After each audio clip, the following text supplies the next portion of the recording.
여러분들은 감정을 어떻게 생각하십니까? 사실 감정에 대해서 사람들이 평가하고 생각하는 것은 고대의 세계관이랑 현대의 세계관이 좀 다른 것 같습니다. 고대는 이제 뭐 고대라고 해서 엄청난 고대도 아니죠. 과거에는 사실 사람들이 감정을 전면적으로 드러내거나 감정을 표현하는 것을 혹은 감정에 따라서 결정하는 것을 터부시했습니다. 제가 어렸을 때만 해도 그러니까 눈물을 보이면 남자 새끼가 왜 울어 뭐 이런 이야기를 들었죠. 과거에는 훨씬 더 그런 평가를 받았습니다. 근데 이제 현재는 조금 더 다른 것 같습니다. 물론 여전히 그렇게 생각하는 사람들이 없지는 않겠지만 현대 세계관에서는 감정이 지나치게 중요해진 감이 있는 것 같습니다. 손민아 작가라는 분이 있습니다. 이분이 이제 원래 아나운서도 하셨던 분인데요. 이제 여러 재밌는 좋은 에세이와 책들을 썼습니다. 거기 보면 이런 표현이 있습니다. 정신이 시키는 일이 아니라 네 마음이 시키는 일을 하라고요. 이것은 뭐 정신이 무엇인지 마음이 무엇인지 명료하게 구분하기는 쉽지 않겠지만 어쨌든 현대 세계관에서 사람들이 보통 생각하고 있는 것을 잘 반영해 주는 것 같습니다. 그 감정이 굉장히 중요하다는 거죠. 그럼 성경은 뭐라고 말할까요? 성경은 과거의 세계관 혹은 현대의 세계관 모두를 따르지 않습니다. 성경은 굉장히 감정을 중요하게 여기는 것처럼 보이지만 감정에만 휩쓸려서 무언가를 결정하는 것을 극도로 경계합니다. 그럼 우리는 이 감정을 어떻게 처리할 수 있을까요? 저는 이제 앞으로 마가복음 강해를 잠깐 멈추고요. 그리고 이제 앞으로 한 7주 모르겠습니다. 한 6주에서 8주 사이 7주 정도 이제 감정에 관한 메시지를 전할 겁니다. 그리고 우리의 감정을 제일 잘 표현해 주는 책이 성경에 있습니다. 시편이죠. 150편에 달하는 시편 중에서는 여러분들이 읽다 보면 깜짝 놀랄 만큼 감정을 격렬하게 표현하는 시들이 꽤나 많이 있습니다. 우리는 그런 시들을 중심으로 살펴볼 겁니다. 그래서 몇몇 시들을 보면서요, 그러니까 성경이 우리의 감정에 대해서 뭐라고 말하는지, 그리고 우리가 그 감정을 어떻게 처리해야 되는지에 대해서 말씀드릴 겁니다. 그리고 오늘 볼 이야기는요, 오늘 다룰 이걸 감정이라고 표현해야 될지 모르겠지만 저는 감정이라고 말할 겁니다. 오늘 감정은 의심입니다. 사실 의심이라는 것은 우리의 삶에서 꽤나 잘 찾아오고요. 그리고 사실 이것을 잘 처리하지 못하면 꽤나 삶에서 어려움에 처하게 됩니다. 특별히 여러분들이 그리스도인이라면요, 의심의 문제가 종종 들이닥칠 때 죄책감을 느끼기도 하실 겁니다. 그리고 여기 앉아 계신 분들 중에서 기독교인이 아닌 분들이라면요, 의심이 어떤 의미에서는 당연한 것이라고 생각하실 겁니다. 그래서 의심을 어떻게 다뤄야 되는지 본문을 통해서 이야기를 해보려고 합니다. 본문의 내용을 간단하게 요약해드리죠. 본문은 이제 아삽이라는 시인이 쓴 시입니다. 아삽은 시편 중에서 12편을 썼습니다. 그래서 시편 50편을 썼고요. 그리고 73편부터 이제 82편까지의 내용을 아삽이 썼죠. 그래서 이 내용을 이제 볼 때 이제 아삽은 굉장히 그 여러 가지 방식으로 자신의 의심을 표현합니다. 우리가 아까 읽었지만요. 1절부터 3절을 보면요. 하나님이 참으로 이스라엘 중 마음이 정결한 자에게 선을 행하시나 나는 거의 넘어질 뻔하였고 나의 걸음이 미끄러질 뻔하였다라고 이야기를 합니다. 그러니까 이제 현대로 좀 번역해 보자면 이렇죠. 하나님은 정말 이스라엘 중 마음이 정결한 사람에게 계속해서 선을 행해 주셨습니다. 근데 저는 하나님이 선하시다는 것, 그분이 살아계시다는 것, 그분이 내 안에서 일하고 계시다는 것을 의심했습니다. 그래서 거의 넘어질 뻔했고 저는 미끄러질 뻔했죠. 그러면서 이제 3절부터 자신의 이야기를 쭉 해줍니다. 자기가 어떻게 하다가 의심하게 됐는지, 그리고 어떻게 하다가 그 의심에서 회복되게 됐는지를 말해주죠. 좀 이따 읽겠지만은 4절부터 15절까지는 아주 긴 불평입니다. 그리고 그 불평은 그 의심과 함께 맞물려 있죠. 그래서요, 저는 이 본문 전체를 근거로 해서요, 그러니까 의심이라는 증상이 어떤 특징을 가지고 있는지를 먼저 첫 번째로 말씀드리겠습니다. 두 번째로는요, 의심의 원인이 무엇인지를 말씀드리겠습니다. 다른 설교와 달리 오늘은 첫 번째하고 두 번째를 좀 빠르게 지나갈 겁니다. 그리고 마지막으로는요, 의심에 대한 치료에 관한 이야기를 하겠습니다. 이 치료에 관한 이야기를 이 본문을 통해서 더 많이 보게 될 것 같습니다. 그래서 저는요, 증상, 그리고 원인, 치료, 이렇게 세 가지 이야기를 해보도록 하겠습니다. 먼저 의심이 어떤 것인지, 의심이 어떤 특징을 가지고 있는지를 말씀드리죠. 일단은 우리가 생각해야 되는 것은 두 가지 정도입니다. 하나는 의심이라는 증상이 누구에게나 일어난다는 겁니다. 1절부터 3절은 지금 아삽이 의심에 관해서 고통을 호소하는 이야기부터 출발하고 있고요. 아삽은 어떤 사람입니까? 아삽에 대해서 잠깐 이야기하자면요. 그러니까 정확한 신상 정보가 성경에는 많이 나와 있지 않습니다. 근데 열왕기나 다른 성경을 통해서 아삽의 삶을 추적해 보면요, 아마 이 사람은 그러니까 찬양 인도자였던 것 같습니다. 예, 찬양 인도자 혹은 성가대장 같은 역할을 했던 것 같습니다. 우리 교회로 치면 뭐 고미경 성도님 같은 분일 수 있죠. 근데 이분은 당시에 이제 국가적인 일을 했던 것 같아요. 특별히 다윗하고 솔로몬 시대에 찬양 인도를 주도적으로 했던 사람인 것 같습니다. 그러니까 이제 시도 많이 썼던 거죠. 그리고 이 사람은 어떤 사람입니까? 성경을 쓴 사람입니다. 물론 시편이 성경이니까 그렇기도 하지만요, 성경을 쓴 사람입니다. 근데 그 사람이 뭘 하고 있죠? 의심을 하고 있습니다. 그 사람이 의심을 하고 있습니다. 여러분 어떤 정도가 되면 신앙이 좋은 사람이라고 생각하나요? 꼭 직분하고 신앙하고 연관관계가 깊지 않다고 말할 수도 있겠지만, 대체로 이제 신앙이 좋은 사람들이 직분을 맡게 되는 것이 옳지 않겠습니까? 그렇죠? 목회자나 혹은 뭐 집사님이나 장로님 이런 분들은 신앙이 좋구나, 저 사람은 의심을 안 하겠지, 이렇게 생각할지도 모르겠습니다. 근데 아삽은 어떤 사람이죠? 성경을 쓴 사람입니다. 성경을 쓰고 싶은 사람이 계신가요 혹시? 성경을 쓴 사람이고, 성경을 쓴 사람은 지금 의심하고 있습니다. 이게 뭘 의미하죠? 의심은 여러분들 중 누구에게도 찾아올 수 있다는 얘기입니다. 여러분들이 삶에서 신앙에 대해서 그리고 하나님에 대해서 의심한다고 해서 그렇게까지 놀라지 마십시오. 그리고 그렇게까지 정죄 받을 필요도 없습니다. 과거의 세계관은 의심을 많이 정죄했습니다.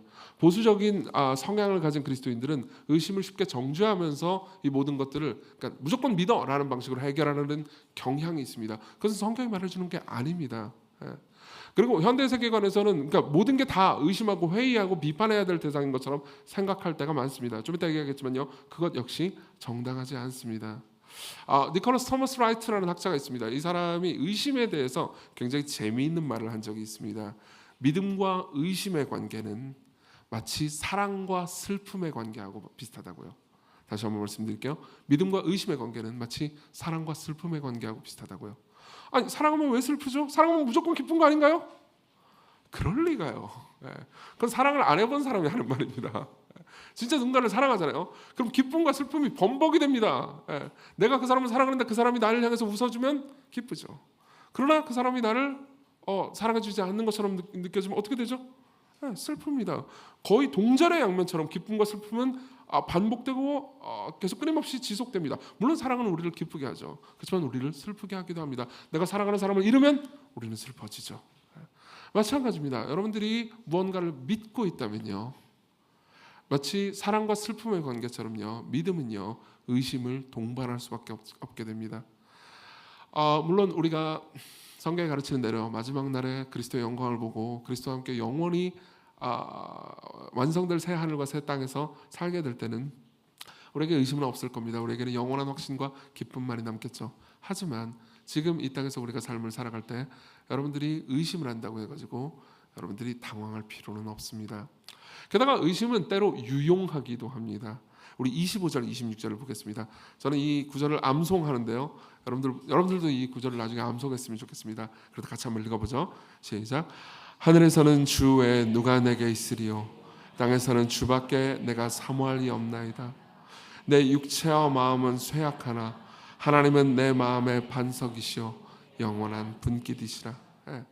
보세요. 저는요 이 고백을 좋아하고 실제로 이제 암송을 하는데요, 제가 알고 있는 구약 성경에 나타난 신앙 고백 중에서 이보다 더 아름다운 신앙 고백은 찾기 힘든 것 같습니다. 굉장히 아름다운 고백이죠. 그리고 실제로 이 아름다운 고백은요, 3절부터 15절까지 어마어마한 의심과 불평을 통과해서 나온 겁니다.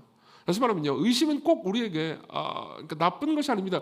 의심을 적절히 처리하고 적절히 통과하고, 그리고 의심을 통해서요, 그러니까 무언가 여러분들이 더 사유하고 더 깊어지잖아요. 그럼 여러분들이요 더 깊은 확신을 가지게 됩니다. 이건 인간관계하고 똑같죠.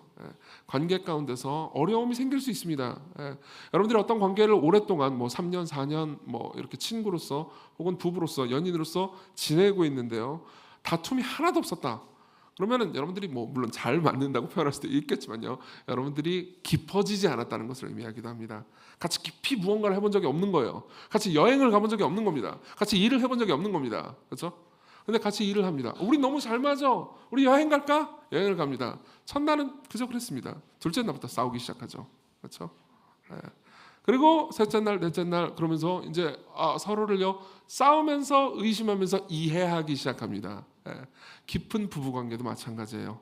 깊은 부부 관계도요. 그러니까 전혀 싸우지 않는다. 이것은 비상적인 부부 관계일 수도 있습니다. 근데 싸움과 의심과 분노를 넘어서요 서로를 이해하게 되고 있는 그대로 서로를 받아주기 시작할 때 확신은 더 깊어지죠. 그죠?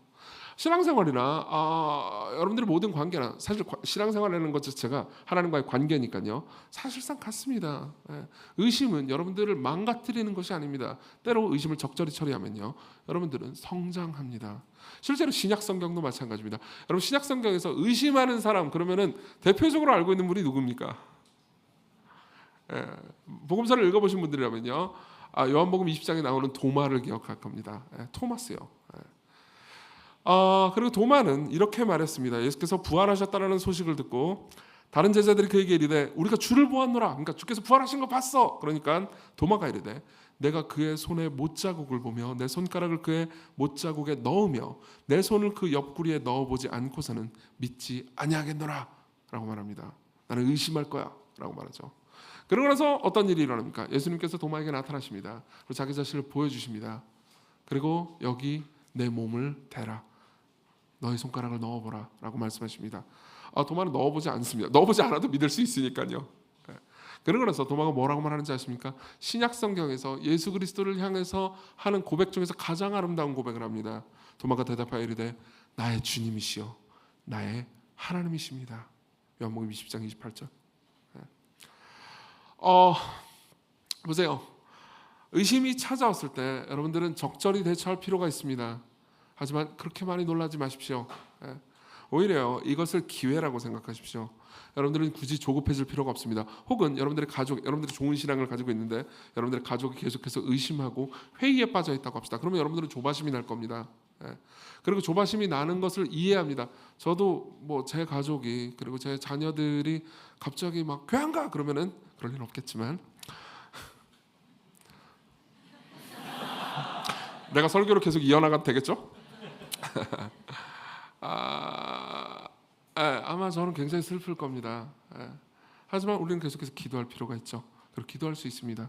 여러분 모두는요 의심의 문제를요 조바심 낼 필요가 없습니다. 물론 의심은 위험합니다. 실제로 여기 우리가 읽은 시의 시인은요 이렇게 말하죠. 나는 거의 넘어질 뻔하였고 나의 걸음이 미끄러질 뻔하였다고요. 2절이요. 그죠? 정말로 나는 위험했다라고 말합니다. 의심은 우리를 위험하게 만듭니다. 하지만 의심은요 여러분들을 성장시킬 겁니다. 이게 의심이라는 증상의 특징입니다. 이게 첫 번째입니다. 그리고 두 번째로 넘어가죠. 두 번째는 의심의 원인입니다. 우리 3절을 같이 보겠습니다. 3절 같이 읽겠습니다. 시작. 이는 내가 악인의 형통함을 보고 오만한 자를 질투하였습니다. 여기 중요한 부분은 이겁니다. 보고라는 단어입니다. 보고라는 단어예요. 보았습니다. 이게 의심의 원인이에요. 보는 게 왜 의심의 원인이죠? 자 보세요. 생각합시다.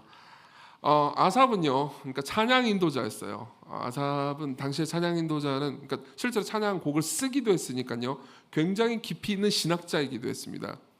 성경을 썼다니까요, 굉장히 깊이 있고 하나님을 정확하게 알고 있는 신학자였습니다. 그러니까요, 고통에 관한 문제, 악에 관한 문제에 대해서 아삽이요 내용을 모르지는 않았을 겁니다. 사실 아삽이 의심을 일으킨 이유는 뭘까요? 간단합니다. 아삽이 의심을 일으킨 이유는요. 그러니까 하나님 뜻대로 율법을 잘 지키면서 착하게 사는 사람들이 때로는 고통을 당합니다. 그리고 하나님을 멀리하면서 무시하고 그리고 아나무인격으로 이웃을 고통스럽게 하고 죄를 짓는 사람들이 잘 먹고 잘 사는 거예요. 제가 아삽의 긴 불평 부분, 의심 부분을 읽어드리겠습니다. 4절부터 읽어드리죠. 그들은 죽을 때에도 고통이 없고 그 힘이 강건하여 사람들이 당하는 고난이 그들에게는 없고 사람들이 당하는 재앙도 그들에게는 없나니 그러므로 교만이 그들의 목걸이요 강포는 폭력을 의미합니다. 폭력이 그들의 옷이며 살찜으로 이건 그들의 눈이 솟아나며 네, 농담이었습니다. 성경은 그때 농담하면 안 되는데 그들의 소득은 마음의 소원보다 많으며 연봉 내가 다 원하는 것보다 더 많이 받는 거예요. 나쁜 놈들인데 그들은 능욕하며 악하게 말하며 높은 데서 거만하게 말하며 그들의 입은 하늘에 두고 그들의 혀는 땅에 두루다니도다. 그러므로 그의 백성이 이리로 돌아와서 잔에 가득한 물을 다 마시며 말하기를 하나님이 어찌하랴 지존자에게 지식이 있으랴 하는도다. 볼지어다 이들은 악인이라도 항상 평안하고 재물은 더욱 불어나도다. 내가 내 마음을 깨끗하게 하며 내 손을 씻어 무죄하게 한 것이 실로 헛되도다. 나는 종일 재난을 당하며 아침마다 징벌을 받았도다. 무슨 말입니까? 특히 13절을 보십시오. 나는 항상 죄를 안 지으려고 했습니다. 하나님 율법을 따라서 살기 위해서 노력했습니다. 그리고 항상 회개했습니다. 그리고 내 손은 깨끗하다라고 자부했습니다. 근데 그렇게 살아봤자 소용이 없었어요. 하나님을 무시하고 멸시하면서 하나님이 없다고 생각하는 저 악한 사람들도 잘 먹고 잘 사는 거예요. 예. 물론 당시에 그러니까 본격적인 무신론자 같은 건 없었습니다. 예. 지적으로 신은 없어 이렇게 말하는 사람은 없었어요. 고대 세계관에서 그런 사람들은 없었습니다. 하지만 뭐 하나님이 있은들 지금 내가 이렇게 잘 먹고 잘 사는데 그게 무슨 소용이람 하는 사람들은 늘 있었죠. 그리고 그들은요 이웃에게 특히 가난하고 연약한 이웃에게 폭력을 행했습니다. 그리고 계속해서 시인은요 화가 나는 거죠. 왜 하나님이 선하시다면 이런 일이 발생하는가? 자, 거기에 대한 답을 아삽이 몰랐을까요? 아니요. 실제로 아삽의 다른 시들이 있잖아요. 그걸 보면 아삽은 정확한 신학을 가지고 있습니다. 여러분 이런 일이 일어났을 때 시골교회를 오래 다니신 여러분들에게 제가 묻습니다. 여러분들이 삶에서 고통이 찾아올 때 그리고 때로는 악인이 번성할 때 그 이유가 뭐라고 했죠? 기억나시나요? 여러분 작년에 요셉 설교를 들으셨나요? 요셉이야말로 그런 삶을 살았잖아요. 저는 그런 이야기를 숱하게 했습니다. 여러분들이 삶에서 겪는 그 고통, 그 상실, 그것이 없었다면 결코 일어나지 않았을 좋은 일을 하나님께서 지금 준비하고 계십니다. 하나님께서 모든 것이 합력해서 선을 이루게 하실 겁니다. 하나님께서 여러분들을 돌보고 계시고 그리고 지금 여러분들이 당하는 그 고통이 결국은 여러분들에게 약이 되게 하실 겁니다. 인내하게 하실 겁니다. 이런 이야기를 저는 많이 했습니다. 여러분들이 답을 모르나요? 들었던 분들이 답을 모르시나요? 아닙니다. 답은 압니다. 지적으로, 신학적으로, 교리적으로 답을 알고 있습니다. 그러나 막상 눈앞에 펼쳐지는 장면이 즉 보이는 장면이 고통이잖아요. 그러면 여러분들이 지적으로 이해한 것과 눈으로 보이는 게 상반되죠. 그때 일어나는 자연스러운 증상이 의심입니다. 여러분들이 이게 잘 이해가 안 된다면요. 예를 한번 더 들어보도록 하겠습니다. 흔한 예니까요. 이건 사실 C.S. 루이스가 만든 예인데요. 그걸 제가 좀 약간 개작했습니다. 나중에 순전한 기독교라는 책을 보면 이 부분이 나옵니다. 어떤 한 여성이 있다고 합시다. 이 여성이 있어요. 그리고 이 여성이 소개팅을 하려고 합니다. 그리고 소개팅을 하는 남자는요, 뭐 어떤 남자예요. 잘생긴 남자라고 합시다. 그렇죠? 잘생긴 남자입니다. 근데요, 이 여성의 지인들, 친구들 중에서 이 남자를 아는 사람들이 꽤 많아요. 그리고 지인들, 친구들 중에서 한 20명, 30명 넘는 사람들이 이 여자한테 얘기해 줍니다. 그 남자 진짜 나쁜 사람이라고. 겉으로는 굉장히 멀쑥해 보이고 괜찮아 보이지만 사실 입만 열면 거짓말이라고. 물론 처음에는 매너도 있고 그리고 괜찮은 말을 하는 것처럼 보일 수 있지만 자기 삶도 제대로 챙기지 못하고 결국은 여성들을 불행하게 하고 등쳐먹는 사람이라고. 그러니까 제발 그 사람이랑 소개팅을 하지 말라고 20명이 이야기를 한다고 합시다. 그럼 여러분들 어떻게 하시겠습니까? 보통 안 하죠. 안 돼, 위험해 라고 생각하면서 안 하려고 합니다. 근데 어떻게 하다 보니까 하게 됐어요. 이 여자가요. 그리고 그래 오늘 그냥 뭐 스파게티를 한번 먹고 그냥 헤어지지 라고 마음을 먹었습니다. 그리고 남자가 나타났어요. 자 보세요. 남자가 나타났고 남자는 말한 것처럼 자기가 들은 것처럼 매너가 좋았습니다. 그리고 무엇보다 잘생겼어요. 그리고 스파게티를 돌돌 말아서 나한테 먹여주리라. 이거 너무 과한가? 자 보세요. 지금 이 여자에게는 혼돈이 일어날 수 있습니다. 어떤 혼돈이 일어나죠? 분명히 나는 20명 넘는 사람들한테 이 남자에 대한 진실을 들었어요. 즉 나는 교리적 지식이 있는 겁니다. 그러나 내 교리적 지식은 내 눈으로 보이는 것만 충돌하죠. 그죠? 이 남자의 목소리는 너무 좋습니다. 배우민 목사님보다 더 좋아요. 그러면 이 여자의 마음 가운데 이런 생각이 듭니다. 나는 다를 수도 있어. 그죠? 나는 다를 수도 있어. 나는 이 남자를 사람 만들 수도 있을 수도 있어. 왜냐하면 눈이 너무 화사하거든요. 이때 일어난 일이 뭐죠? 20명 넘기는 친구들로부터 들었던 교리가 부서지는 겁니다. 보세요. 의심은요 꼭 지적인 많은 사람들이 이렇게 생각해요. 의심은 아주 지적인 사람들이나 하는 거라고. 멍청한 사람들이야말로 의심을 안 하는 거라고. 예.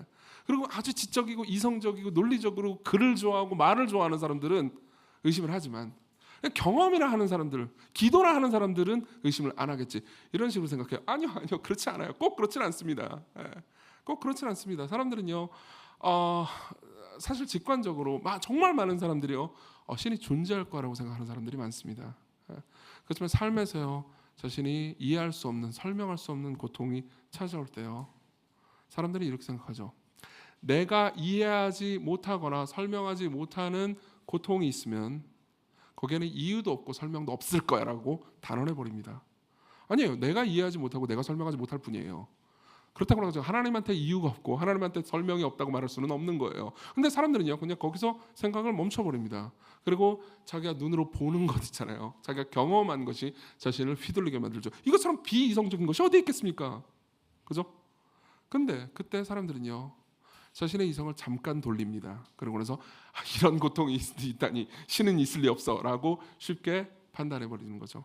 혹은 신에게 아주 좋은 사람이라 하더라도 오랫동안 신앙생활을 한 사람이라 하더라도 이런 고통이 있다니, 이런 내가 설명할 수 없는 상황이 있다니, 하나님 날 사랑하지 않는 게 분명해. 내가 신앙생활을 그동안 열심히 했던 게 다 헛됐어. 예배도 꼬박꼬박 나가고 매번 회개하고 헌금도 잘했는데 이 모든 것들이 헛된 것이었어. 지금 여기 아삽이 말하는 것처럼요. 이렇게 선택하죠. 자, 이 지점에서요 제가 여러분들에게 드리고 싶은 말씀이 있습니다. 이런 상황에 처했을 때, 여러분들이 의심의 상황에 처했을 때요, 보통 교리는 오디오에 불과합니다. 그리고 여러분들이 보는 세상은, 여러분들이 보는 고통은요 비디오죠. 비디오일 뿐만 아니에요. 눈으로만 시청각처럼 보는 게 아니고 여러분들의 피부로 느껴집니다. 그리고 이 지점에서 여러분들이 굳게 생각해야 되는 것 하나를 말씀드리죠. 자, 이러한 의심의 상황을 성경이 기록하고 있다는 것을 기억하십시오. 성경이 기록하고 있다는 것을 기억하십시오. 성경은요 여러분들이 의심하는 것을 모르지 않습니다. 그리고 심지어 성경은요, 그러니까 이런 식으로 기록되어 있는 것도 아니에요. 자, 의심하는 놈들아, 너희들의 의심을 이해 안 된다. 근데 의심하면 안 되지. 이런 식으로 부드럽게 기록된 것도 아닙니다. 시편을 보세요. 지금 아삽은요 화가 나 있습니다. 그리고 화가 나서 분노하는 이 아삽의 무지무지한 회의를요, 그냥 시편은 성경이에요. 하나님의 말씀이라고요. 그냥 기록해 놓고 있습니다. 여과 없이 기록해 놓고 있어요. 우리가 앞으로 더 많은 시편들을 7, 8번 정도 보게 될 건데요. 사실 우리는 이 시편 73편 정도는 약과라고 느낄 정도로, 그러니까 너무나 강렬하고 그리고 원색적으로 기록된 인간의 감정, 인간의 회의, 인간의 고통의 부르짖음을 계속해서 듣게 될 겁니다.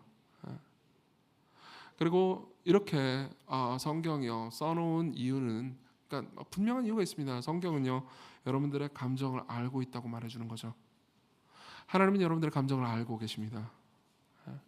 데렉 키드너라는 사람이 있습니다. 시편에 대한 제가 제일 좋아하는 주석, 2권짜리 주석을 쓴 사람이죠.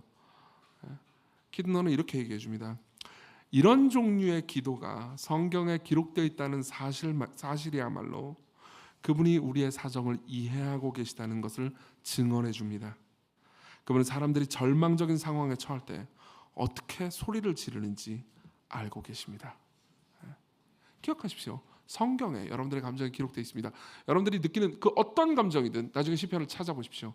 시편에서 여러분들은요 여러분들이 느끼는 감정을 훨씬 더 섬세하게 표현한 글들을 보게 될 겁니다. 왜요? 하나님이 여러분들을 아시기 때문에요. 자, 그럼 마지막 3번째로 넘어가죠. 벌써 3번째예요, 여러분. 근데 3번째가 길 겁니다. 의심에 대한 치료입니다. 어떻게 치료해야 될까요? 이 문제를 어떻게 대처해야 될까요? 4가지를 얘기 드리겠습니다. 4가지라니. 자, 그래도 빠르게 한번 해볼게요. 첫 번째입니다. 첫 번째는 의심을 의심해 보는 겁니다. 의심을 의심해 보는 겁니다. 16절을 같이 한번 읽어보죠. 16절 같이 읽겠습니다. 시작. 내가 어쩌면 이를 알까 생각한즉 그것이 내게 심한 고통이 되었더니. 제가 긴 설교를 해도 이 본문 안에 있는 내용들을 다 파헤칠 수는 없을 겁니다. 이 본문은 너무 깊고 또 깊습니다. 근데요 여기서 제가 주목하고 싶은 건 이겁니다. 지금 이 시인은요 굉장히 깊이 생각하고 있다는 거죠. 내가 어쩌면 이를 알까 하여 생각한즉, 우리나라 말로는 이렇게 좀 자연스럽게 번역이 됐는데요. 히브리어 원문으로는요. 그러니까 이해를 추구해서 알기 위해서 온갖 노력을 기울였다라고 되어 있습니다. 예, 온갖 노력을 기울이고 있습니다. 그리고 사실 이것이요 의심에 대항하는 방식이죠. 예. 사람들은 보통 이런 식으로 생각을 많이 합니다. 그러니까 기독교 신앙에 이르르는 게 그러니까 의심을 다 제거하고 그러니까 의심을 전혀 하지 않고 생각을 하지 않는 결과가 기독교 신앙을 가지게 되는 결과라고 오해합니다. 아니요, 그렇지 않아요. 예. 실제로 그렇지 않다는 것을 저는 여러 가지로 입증할 수 있습니다. 실제로 많은 사람들이요, 나는 그딴 종교 같은 거 믿지 않아요라고 이야기를 합니다. 그리고 제가 보통 던지는 질문은 이거죠. 그러면 기독교에 대해서 어떻게 생각하고 있나요? 당신이 기독교를 안 믿는다고 하는데 당신은 기독교에 대해서 들어본 적이 있나요? 당연히 들어봤죠. 그 사람들이 하는 말 똑같잖아요. 예. 그럼 당신이 이해하고 있는 기독교 혹은 당신이 이해하고 있는 하나님에 대해서 저에게 말해주시겠어요? 라고 묻습니다. 그러면 나름 설명해 줍니다. 그럼 제가 항상 대답하는 게 뭔지 아세요? 당신이 믿고 있는 기독교는 저도 안 믿습니다. 당신이 알고 있는 그 하나님은 저도 거부합니다. 왜 그럴까요? 사람들은 정말 비상적으로 이해합니다. 예. 비상적으로 이해합니다. 예. 실제로 여기 앉아 계신 분들 중에서도 그런 분들이 계실지 모르겠네요. 어떤 질문이 있을 때가 있습니다. 예. 기독교인이 아닌 분들이 혹은 기독교인들도 마찬가지입니다. 여러분들이 기독교인인데도 불구하고 지금 피상적인 신앙생활을 하고 계시다면요, 지금 회의 가운데 빠지고 계시다면요, 여러분들은 어떤 질문을 가지고 있을 수 있습니다. 예. 그리고 그 질문에 대해서요, 이런 식으로 선택하는 사람들도 많습니다. 그 질문을 가지고 있어요. 그 친구한테 물어봤습니다. 예. 그 사람 기독교인이에요. 근데 어버버 하면서 대답을 못 해줍니다. 그럼 여러분들은 생각하는 거죠. 뭐야, 얘는 기독교인인데 대답을 못 해주잖아. 그 대답은 있을 리 없어. 예. 그건 별로 이성적이지 않은 생각 아닙니까? 예. 그 사람은 기독교 전문가가 아닐 수도 있습니다. 기독교인임에도 불구하고 모든 기독교인이 기독교 교리의 전문가는 아니에요. 모든 기독교인이 기독교 교리를 유능하게 변증할 수 있는 건 아닙니다. 예. 그러면은 이제 그 기독교인 어버버하면서 대답을 잘 못 해준 기독교인 있잖아요. 그 기독교인이 저한테 찾아옵니다. 예. 저한테 찾아가지고 목사님, 제 친구가 있는데 이런 질문을 했는데 저는 어버버하면서 대답을 못했어요. 목사님 좀 만나주세요. 그래, 만나줄게. 그러고 나서 진짜 만나줄 거죠? 그러고 나서 이제 그 친구한테 말합니다. 그래서 제가 나중에 이제 그 기독교인한테 물어보죠. 우리 교회 교인한테 물어보죠. 만나기로 했어? 아니, 싫대요. 그것까진 귀찮대요. 보세요. 제가 늘 하고 싶은 말이 이겁니다. 물론 제가 고랩이라는 건 아니지만 이 친구는 쪼랩입니다. 제가 이런 표현을 써도 될지 모르겠는데 잘 모르는 사람한테 물어보고 대답을 못 받았다고 해서 기독교에 답이 없다라고 말하는 건 이성적이지 않습니다. 그죠? 네. 여기서 제가 하나 예를 들고 싶은 이야기가 있습니다. 폴 비츠라는 사람의 이야기를 해드리죠. 이 사람은 뉴욕 대학교의 심리학자고 실제로 심리학에서 굉장한 공헌을 남긴 사람입니다. 그리고 이분은 이제 아주 미온적인 기독교 가정에서 태어났습니다. 그리고 이제 18살이 돼서 명문대로 진학했죠. 명문대로 진학해가지고 공부를 할 때 그때 무신론을 선택했습니다. 그리고 생각했죠. 내가 이성이 있다면, 제대로 생각하고 사고하는 사람이 맞다면 당연히 종교 같은 것은 거짓말이야. 그리고 무신론을 선택하겠어. 그리고 20년 동안 무신론자로 살았습니다. 그리고 38에 기독교 신앙을 받아들이고 회심했다고 이야기를 합니다. 그리고 자신이 왜 무신론자가 과거에 되었는지에 대해서 이렇게 이야기를 해줍니다. 들어보세요. 제 경험을 돌이켜볼 때 이제 분명히 알게 된 사실이 하나 있습니다. 바로 제가 18살에 무신론자가 되어 38살까지 무신론자로 남아있었던 이유는 지적으로 피상적이었고 깊이 있는 성찰을 하지 않았기 때문입니다. 당시 제가 무신론자가 되었던 동기는 오늘날에도 많은 지성인들에게나 사회과학자들 혹은 대학원생들에게 흔하게 나타나는 현상입니다. 저는 강력하고 영향력 있는 심리학자로 인정되기를 바랬습니다. 그렇죠? 네. 이 사람은 심리학자로서 성공하고 싶었단 말이에요. 근데 특히 대학원 지도 교수님한테 인정받고 싶었습니다. 그렇겠죠? 그런데 스탠퍼드 나오셨어요? 스탠퍼드에서 저를 지도해 주신 교수님들은 심리학 이론에 있어서는 서로 대립했지만 두 가지 측면에 있어서는 똘똘 뭉쳐 있었습니다. 하나는 강력한 개인적 야망이 있었다는 것이고 또 하나는 종교에 대해서 거부했다는 겁니다. 종교에 대해서 거부했다는 겁니다. 보세요. 18살짜리, 20살짜리 청년이요. 종교에 대해서 잘 알지 못하고 스탠퍼드에 들어갔어요. 명문대에 들어갔단 말이에요. 그리고 자기 주변의 모든 사람들이 종교? 그런 건 뭐 그냥 다 그냥 미신이잖아라고 말하는 세계적인 박사님들과 학자들과 교수님들 사이에 둘러싸여 있어요. 그럼 그 상황에서 내가 무신론을 선택했던 게 이성적 반성과 회의와 깊이 있는 성찰 때문에 그랬을까요? 아니요. 거기서 저는 종교인입니다. 그럼 바보 멍청이 취급을 받습니다. 그리고 폴 비츠는 이렇게 얘기한 겁니다. 내가 무신론자가 된 이유가 사실 지성적으로 이성적으로 이해하려고 했기 때문이 아니고 그냥 주변의 모든 사람들이 다 무신론자라고 해서 내가 여기서 기독교인이라고 말하면 너무 창피하기 때문이라고 말하는 거죠.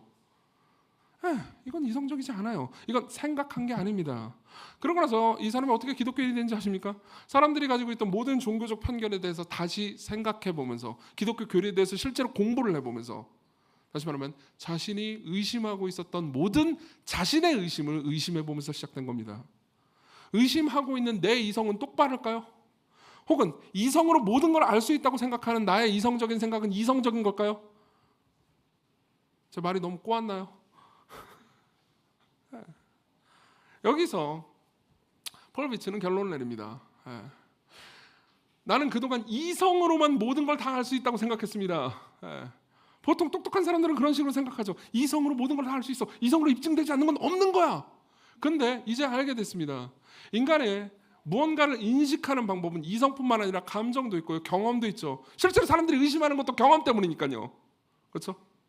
그리고 모든 경험 같은 것들은 다 무시하고 이성으로만 진리를 알고 있었다는 생각이 나의 생각이야말로 비이성적인 생각이었다고요. 이해하십니까? 여러분 더 깊이 살펴보십시오. 기독교에 대해서 그리고 복음에 대해서 성경에 대해서 여러분들이 그냥 평가를 내리기 전에 더 깊이 생각해 보십시오. 기독교인 여러분들도 깊이 생각해 보십시오. 여러분들이 정말로 하나님을 알고 있을까요? 여러분들이 알고 있는 하나님은 오해된 하나님 아닐까요? 두 번째로 넘어가겠습니다. 두 번째는요, 자신을 돌아보는 겁니다. 자신을 돌아보는 겁니다. 우리 3절을 보겠습니다. 3절을 같이 읽어보죠. 시작. 이는 내가 악인의 형통함을 보고 오만한 자를 질투하였음이로다. 자 보세요. 여기서 이제 아삽이 자기 자신을 정직하게 고백하는 부분이 나옵니다. 내가 회의와 의심에 빠졌습니다. 사실 저는 신앙을 거의 잃을 뻔했어요. 근데 왜 신앙을 잃었는지 제가 돌아보니까요, 질투 때문이었습니다. 이렇게 얘기하는 거예요. 질투 때문이었습니다. 굉장히 정직하지 않습니까? 성경에 나오는 성경을 쓴 사람이 이렇게 정직하게 고백하는 것은 참 놀라운 일입니다. 저는 질투쟁이였습니다. 사실 그래서 화가 난 거였어요. 실제로 이 본문도 봅시다. 22절, 23절도 같이 봅시다. 같이 읽겠습니다. 시작. 내가 이같이 우매무지함으로 주 앞에 짐승이오나 내가 항상 주와 함께하니 주께서 내 오른손을 붙드셨나이다. 자 보세요. 지금 자기를 짐승이라고 표현하고 있어요. 자, 어떤 결과에 따라서 이렇게 되는 걸까요? 지금 시인은 이렇게 생각하고 있습니다. 나는 착하게 살려고 노력했습니다. 실제로 나는 내 손을 씻어서 맨날 무죄하기 위해서 노력을 했습니다. 13절에 보면요, 내 손을 씻어 무죄하다는 것이 실로 헛되도다라고 말하고 있죠. 그러니까 이런 거예요. 보세요. 아니 저는 매일같이 지금 우리 지금 현대 버전을 한번 생각해보죠. 매 주일마다 예배에 참석했어요. 그리고 기도도 했습니다. 그리고 회개 기도도 했어요. 잘못할 때마다 회개 기도도 하고요. 그리고 삶에서 하나님 뜻대로 살려고 노력도 꽤 했습니다. 교회에서 시키는 봉사도 열심히 했어요.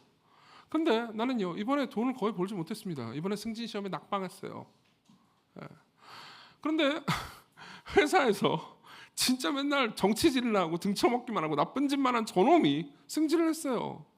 저놈은 과거에 교회를 다닌 적이 있는데 자기 기독교인이라고 기독교인 상무한테는 알랑거리는 놈이, 그리고 기독교인이 아닌 사람들끼리 모여가지고 맨날 술 처먹고 나쁜 짓만 하는 놈입니다. 근데 저놈이 승진했다고요.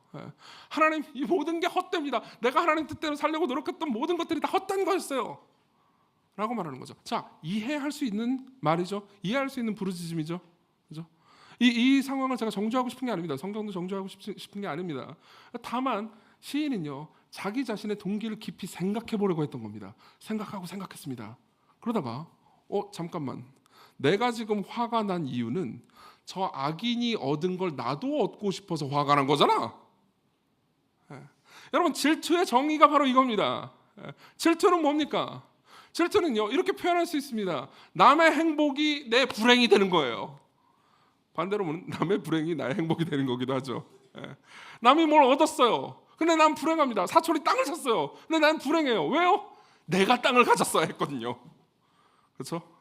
근데 나는 못 가지고 저 녀석이 땅을 가졌어요. 그래서 어떻게 됐죠? 하나님한테 화가 난 겁니다. 근데 가만히 생각해보니까 이게 짐승 같은 짓이라는 것을 이해하게 됐어요. 잠깐만, 난 짐승이었잖아. 아니 왜 짐승이죠? 아니 이렇게 해가지고 화가 날 수 있는 거 아닌가요? 자 보십시오. 이게 짐승이라는 걸 이해하기 위해서 예를 한번 들어보도록 하겠습니다. 저를 예로 들는 것이 가장 안전하겠죠. 제가요 이렇게 했다고 합시다. 제 아내한테 가가지고 여보, 내가 저번에 말했던 그 친구 부부 있지? 친구 부부 있지. 그 남편이 바람 폈다는 그 친구, 그 나쁜 놈이었지. 근데 말이야, 그 친구 부부의 아내가 이번에 주식 투자도 잘하고 뭐 부동산 뭐 이런 거 적은 월급 벌어다 주는 걸로 이렇게 아껴가지고 돈을 많이 벌어가지고 이렇게 주식 투자도 하지 잘해가지고 거기가 부자가 됐대. 아내가 말합니다. 좋겠네. 근데 제가 갑자기 이렇게 얘기하는 겁니다. 나는 바람도 안 폈는데.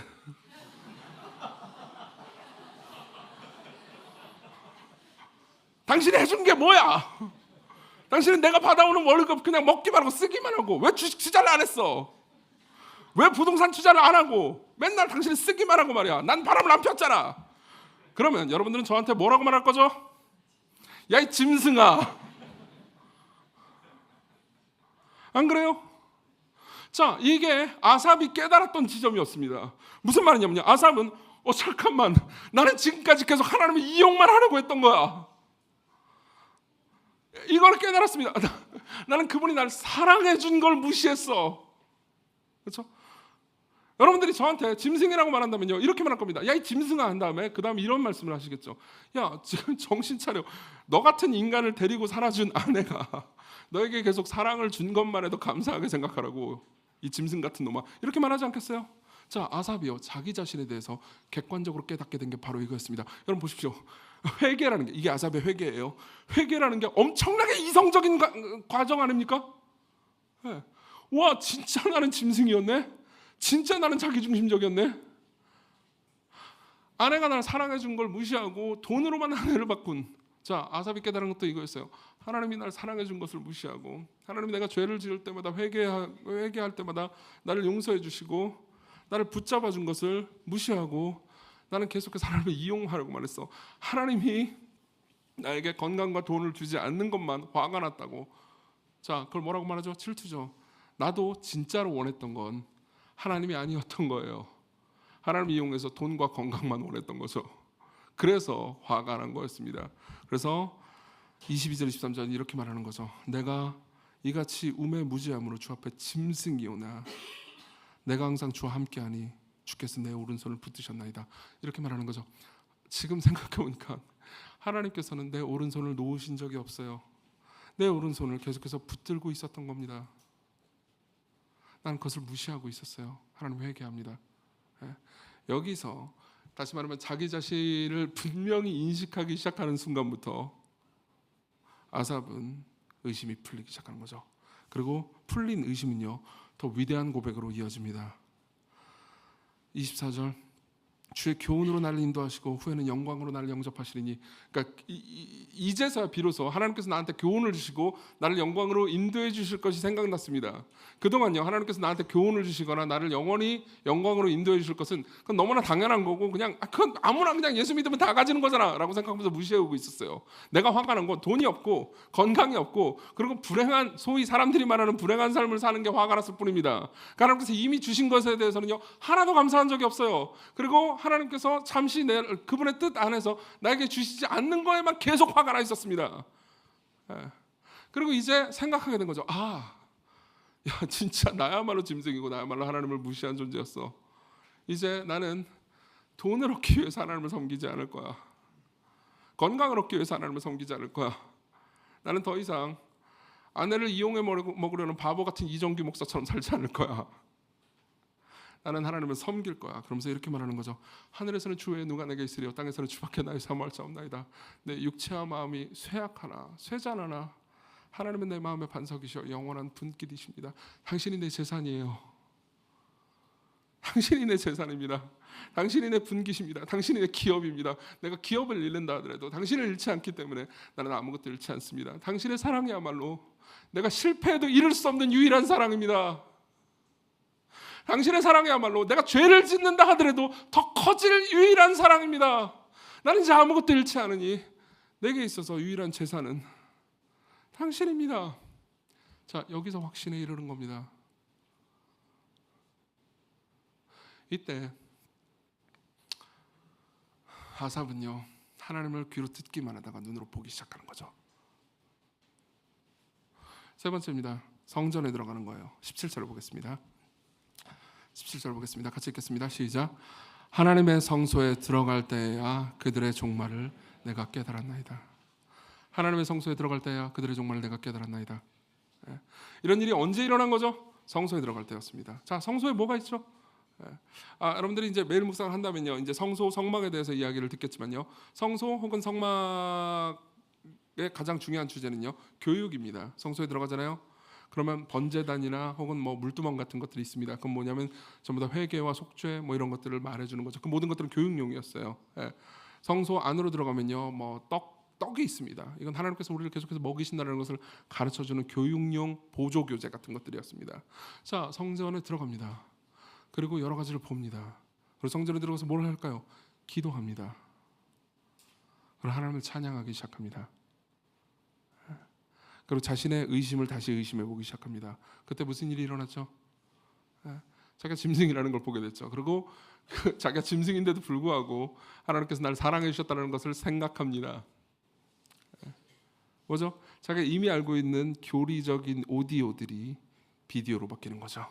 자, 여러분들이 이렇게 할 수 있는 방법을 알려드리겠습니다. 여러분들은 매일 기도하고 계십니까? 여러분들은 매일 기도하고 그리고 찬양을 부르고 계십니까? 예배에 그러니까 적극적으로 참여하고 계십니까? 이게 왜 중요한지 아십니까? 여러분들이 만일요, 그러니까 나는 지금 회의하고 있고 의심하고 있고 그래서 화가 나 있어. 근데 나를 설득시켜서 다시 좋은 신앙인으로 만들려면, 혹은 나를 신앙인으로 만들려면, 이정기 네가 나를 이성적으로 혹은 정서적으로 감동을 줘가지고 나를 변화시켜봐. 그리고 다리를 꼬고 앉아 계시다면 뭐 그렇게 앉아 계신 분도 고맙긴 합니다만, 안 오는 것보다는 고마워요. 그러나 만약 그렇게 계속 있다면요, 여러분들은 계속 오디오만 듣게 됩니다. 오디오만 듣게 돼요. 여러분들 중에서는 나는 기독교인도 아닌데 찬양을 부르는 건 부담스러워요 라고 생각하는 분들이 계실 수도 있습니다. 여러분들이 찬양을 부르지 않는다고 뭐라고 하고 싶지는 않습니다. 하지만 시도해 보십시오. 기도를 시도해 보십시오. 하나님이 정말 살아계신지, 나를 정말 사랑하고 계신지 난 잘 모르겠습니다. 그러나 성경에 그렇게 쓰여 있다면, 하나님 정말 계시다면 나를 만나 주십시오. 오디오가 비디오로 변하게 해주세요. 욥이 말했던 것처럼요, 내가 귀로 주에 대해서 듣기만 했다가 이제 눈으로 주를 배웁나이다 라는 이 경험을 나도 하게 해주십시오. 여러분들이 계속 이 부분에 있어서요, 특히 오래된 기독교인이라 하더라도 여러분들이 계속해서 냉담한 사람이라면요, 여러분들은 절대 매일 기도나 성경 읽기나 혹은 찬양 같은 것들을 개인 예배를 하지 않고 있을 가능성이 높습니다. 혹은 지금 이 예배에 참여하더라도요, 지각에 대해서 그렇게 잔소리하고 싶은지는 않은데요, 여러분들이 매주 지각하고 계시다면요, 매주 지각이라고 뭐라고 하는 게 아니에요. 여러분들이 매주 지각을 하고 있잖아요. 매주 지각을 하고 있으면은 여러분들이 기도나 찬양이나, 그러니까 여러분들이 참여할 수 있는 시간에 계속 빠지고 계신 겁니다. 그럼 여러분들은요, 오디오가 비디오로 변할 기회를 놓치게 되는 거예요. 설교도 계속 중반에 들어오게 되잖아요. 그럼 앞 이야기를 빼게 됩니다. 뒷 이야기 저 얘기를 왜 하는지 여러분들이 알 수 없게 돼요. 여러분들은 정서적으로 이성적으로 계속해서 엮여 있기가 힘들게 됩니다. 그러면서 여러분들이 나는 체험하고 싶어요 한다면요, 하나님께서 체험을 위해서 여러분들에게 주신 모든 것들을 다 무시하게 되는 겁니다. 그리고 그런 상황에서 저건 다 무슨 기도, 신비 체험 이런 것들은 다 가짜잖아, 신비잖아라고 한다면요, 아까 제가 말씀드렸던 것처럼 여러분들은요, 감정, 경험은 다 아무것도 아니고 뇌만 유일하게 가치 있는 기관이라고 주장하는 것과 똑같습니다. 그건 이성적이지 않은 결론이에요. 그렇죠? 참여하십시오. 여러분들이 금요일날 매주 있는 기도에 참여하지 않았다면요, 계속해서 참여해 주십시오. 매일 기도하지 않았다면요, 입을 열어보십시오. 이따가 끝나고 찬양할 때 같이 입을 열어서요, 가사에 생각을 집어넣고 이성으로요, 그리고 마음을 거기에 실어 보십시오.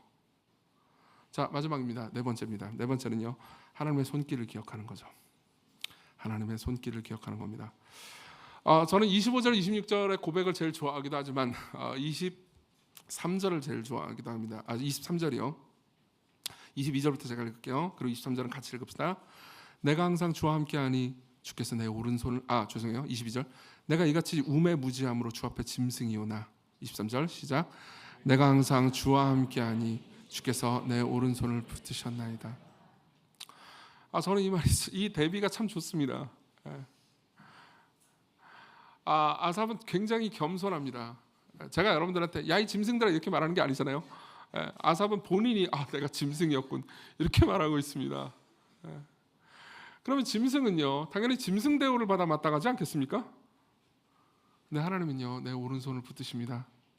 지금 아삽은 이렇게 말하고 있는 거예요. 나는 짐승 대우를 받아 마땅하지만 하나님 나를 자녀처럼 대우해주고 계세요. 하나님은 나를 자녀처럼 대우해주고 계십니다.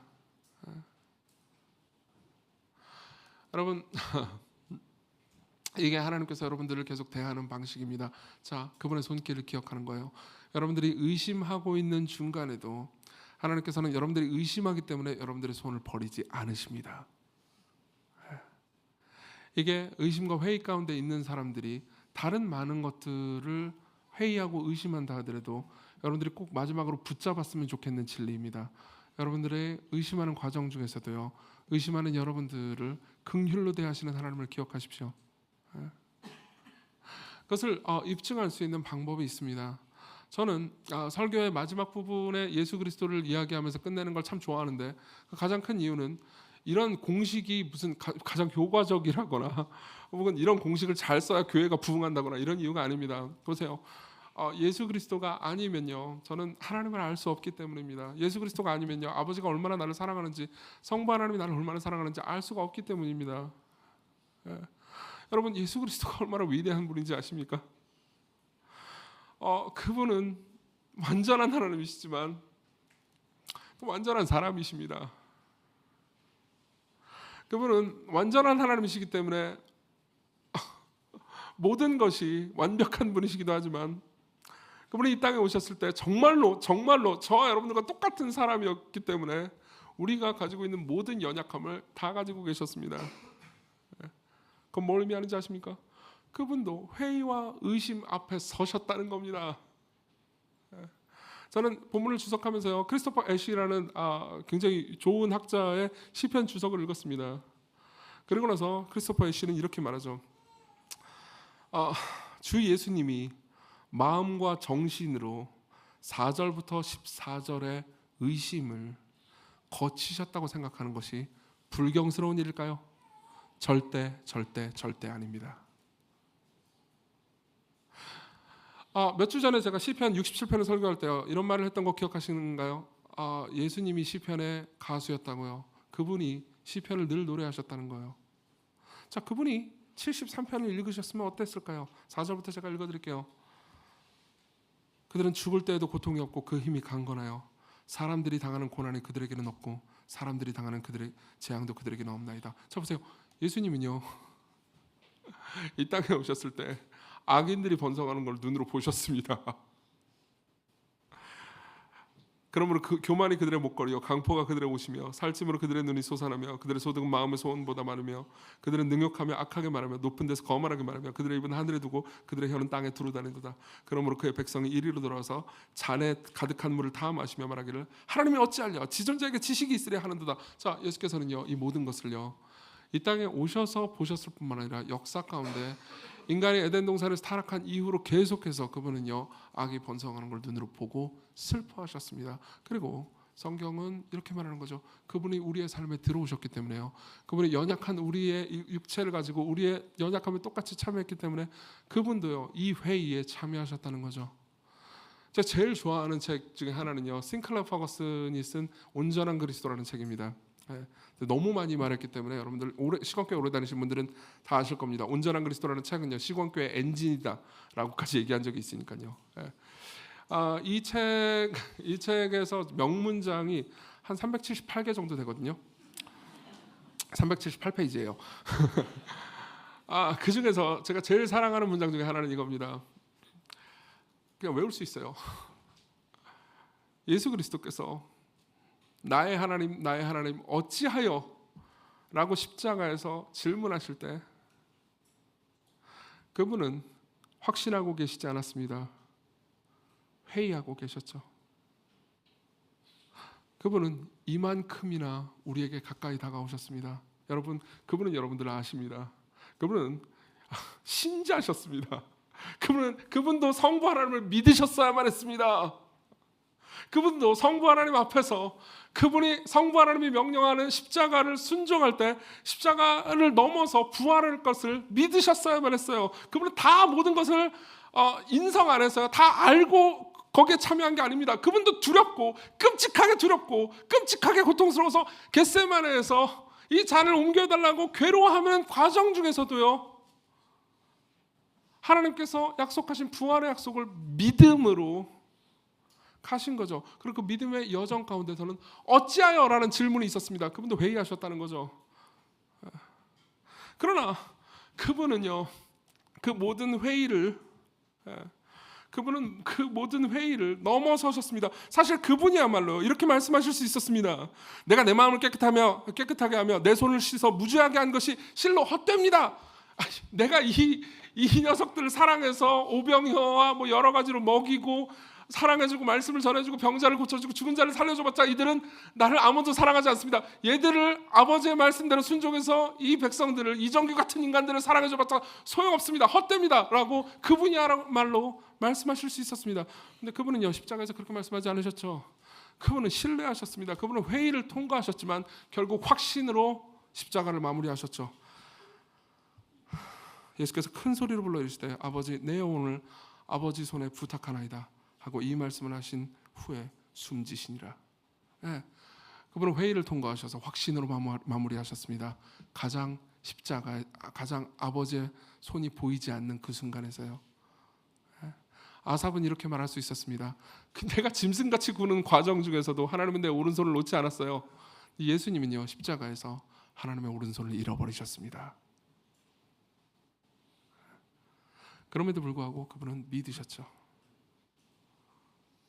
여러분, 이분이 여러분들의 구주십니다. 이분이 진짜 하나님입니다. 이분이 말해주는 성부 하나님이 진짜 여러분들을 사랑하시는 하나님입니다. 그분을 생각하십시오. 그럼 여러분들은 회의와 싸울 수 있게 됩니다. 같이 우리 찬양 부르겠습니다.